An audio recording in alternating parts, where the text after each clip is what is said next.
नमस्कार दोस्तों, स्वागत है आप सभी का हिंदी महासागर में। हम पढ़ रहे हैं हिंदी व्याकरण, जिसमें आज हमारा टॉपिक है मुहावरे और लोकोक्तियों के बारे में। तो आइए देखते हैं जो महत्वपूर्ण तथ्य है मुहावरों के बारे में। एक बहुत महत्वपूर्ण तथ्य मैं बताने वाला हूँ। ये कंटेंट आपको आसानी से कहीं नहीं मिलेगा। तो यदि अच्छा लगे तो दोस्तों के साथ शेयर करना ना भूलें। मुहावरा शब्द अरबी भाषा का शब्द है और जिसका अर्थ होता है बातचीत करना। तो मुहावरा जो स्वयं शब्द है वो अरबी भाषा का है। जो अरबी भाषा का मुख्य शब्द था मुहावर, इसी को जब हिंदी भाषा में आया तो इसी से बन गया मुहावरा। अरबी भाषा के मुहावर शब्द से बना है अपना मुहावरा शब्द। इसकी परिभाषा देखते हैं मुहावरे की। मुहावरा ऐसा वाक्यांश जो सामान्य अर्थ का बोध न कराकर किसी विलक्षण अर्थ की प्रतीति कराए, मुहावरा कहलाता है। मतलब जो शब्दों का वास्तविक अर्थ होता है उसको छोड़कर एक अन्य विलक्षण अर्थ की प्रतीति कराए तो उसे मुहावरा कहते हैं। या दूसरे शब्दों में देखें तो मुहावरा उस वाक्यांश को कहते हैं जिसका अर्थ शाब्दिक न होकर लाक्षणिक होता है।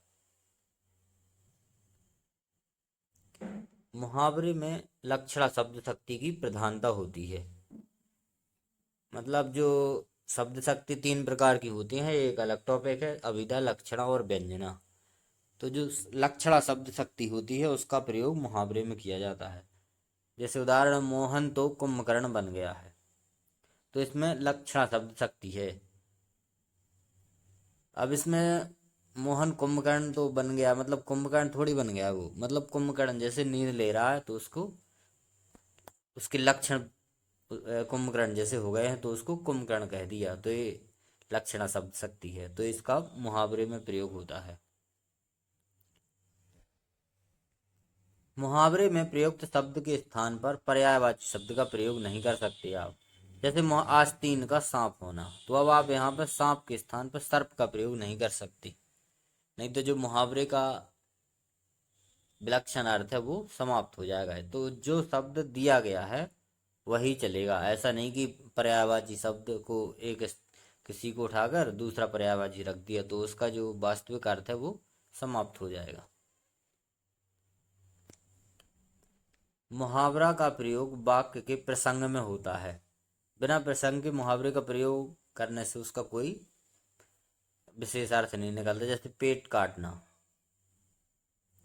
तो पेट काटना है तब इसका कोई वैसे विलक्षण अर्थ नहीं है। लेकिन जब ऐसे वाक्य में प्रयोग कर दिया, एक प्रसंग में प्रयोग कर दिया, जैसे मैंने पेट काट कर अपने लड़के को पढ़ाया है, तो इसमें एक विलक्षण अर्थ का प्रयोग हो रहा है, निकल रहा है उससे विलक्षण अर्थ। यहीं अगर अपन ने पेट काटना भर कह दिया तो इसका कोई अर्थ नहीं है। लेकिन जब प्रसंग में एक बात कही जाए तो उसका विशेष अर्थ निकलता है। मुहावरे में कम से कम दो शब्द होते हैं। ज़्यादा से ज़्यादा तीन चार पांच भी हो सकते हैं, लेकिन कम से कम दो होंगे। जैसे यदि अगर दो शब्द हैं तो एक या तो विशेषण और संज्ञा होगा या होगा संज्ञा और क्रिया। यदि विशेषण और संज्ञा है, जैसे उदाहरण देखते हैं चिकना घड़ा, तो इसमें चिकना हो गया विशेषण और घड़ा हो गया संज्ञा। और यदि संज्ञा और क्रिया है तो इसमें जैसे उदाहरण है सिर खुजलाना, तो सिर हो गया संज्ञा और खुजलाना हो गया क्रिया। तो कम से कम दो शब्द जरूर होंगे मुहावरे में।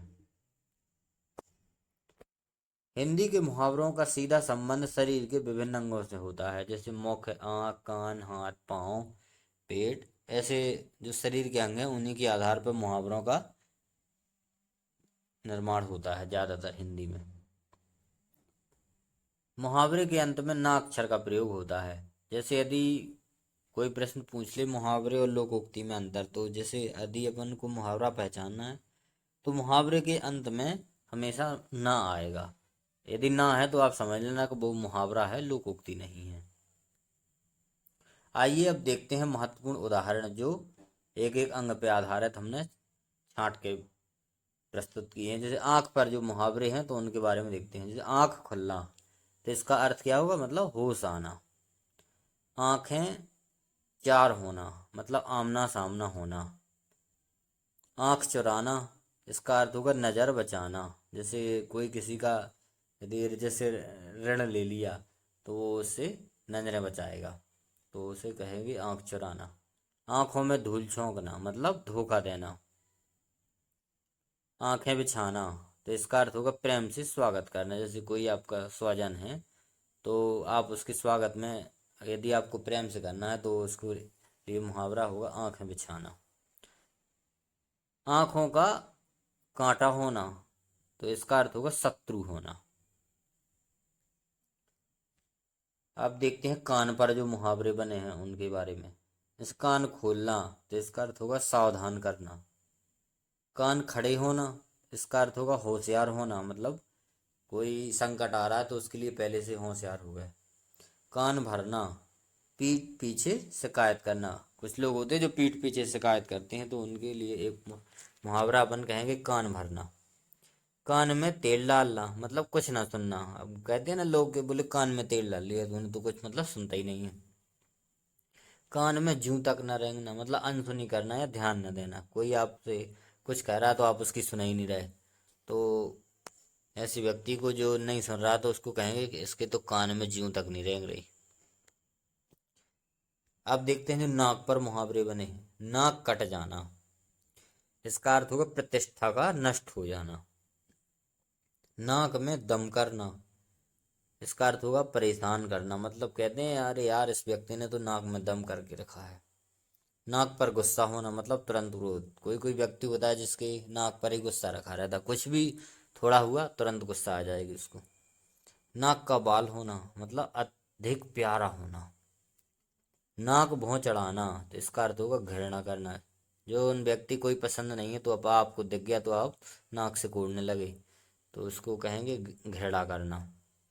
नाक रगड़ना, इसका उदाहरण होगा दीनतापूर्वक प्रार्थना करना। किसी के सामने तो किसी से आपको प्रार्थना करनी है तो जाके उसके सामने नाक रगड़ रहा है, तो इसका अर्थ होगा दीनतापूर्वक मतलब उसकी प्रार्थना कर रहे हैं।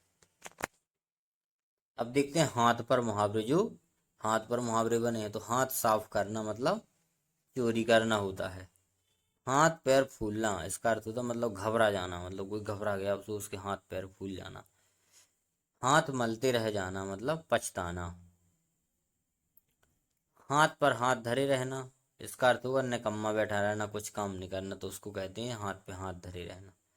रंगे हाथों पकड़ा जाना, ऐसे कोई आप अपराध करते रहे और उसके रंगे हाथों पकड़ गए तो उसको कहेंगे, उसका अर्थ होगा अपराध करते हुए प्रमाण सहित पकड़ा जाना, तो उसको लिए मुहावरा हुआ रंगे हाथों पकड़ा जाना। अब देखते हैं जो पैर पर मुहावरे बने हैं।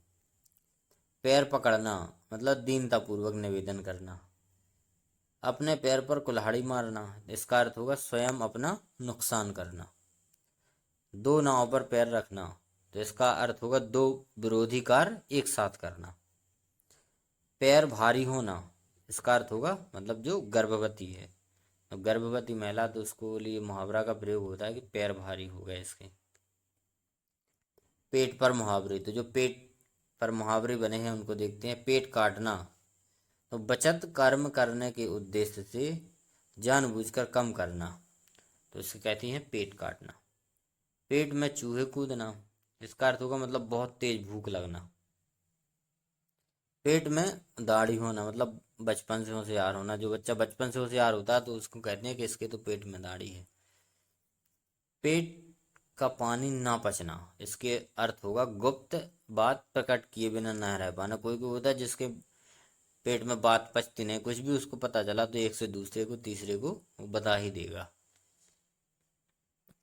अब मुँह पर मुहावरे हैं जो अपना सा मुंह लेकर रह जाना मतलब हारने या अपमानित होने के बाद हताश हो जाना, तो उसे कहेंगे अपना सा मुंह लेकर रह जाना। मुंह की खाना मतलब इसका अर्थ होगा पराजित होना। मुंह फुलाना मतलब असंतुष्ट होकर रूठ कर बैठना। मुंह उतरना, इसका अर्थ होगा उदास होना। मुंह से फूल झड़ना मतलब मधुर बोलना। जब किसी को व्यक्ति से अपना यदि काम निकलवाना है तो उसके मुंह से फूल झड़ते हैं। दांत पर मुहावरे कौन कौन से? दांत पीसना, इसका अर्थ होता है बहुत क्रोधित होना। दांतों में जीभ सा रहना मतलब शत्रुओं के बीच में घिरा रहना। दांत खट्टे करना, इसका अर्थ होगा परास्त करना। दांत से दांत बजाना, इसका अर्थ होगा बहुत जाड़ा होना। दांत से दांत बजना, तो इसका अर्थ होगा मतलब बहुत ज़्यादा यदि ठंडी है तो दांत से दांत बजने लगते हैं। दांत गिनना, इसका अर्थ होगा उम्र बताना। दांत काटी रोटी होना मतलब अत्यंत घनिष्ठता होना। तो इस वीडियो में इतना ही। मिलते हैं अगले वीडियो में। यदि वीडियो पसंद आए तो लाइक करें, कमेंट करें, और चैनल पर नए हैं तो सब्सक्राइब जरूर करें। अगले वीडियो में इसमें कुछ हमने कम उदाहरण किए हैं, जो अगले वीडियो में और जो महत्वपूर्ण उदाहरण शेष रह गए हैं उनको कवर कर लेंगे। तो वीडियो पसंद आए तो शेयर जरूर करें। धन्यवाद।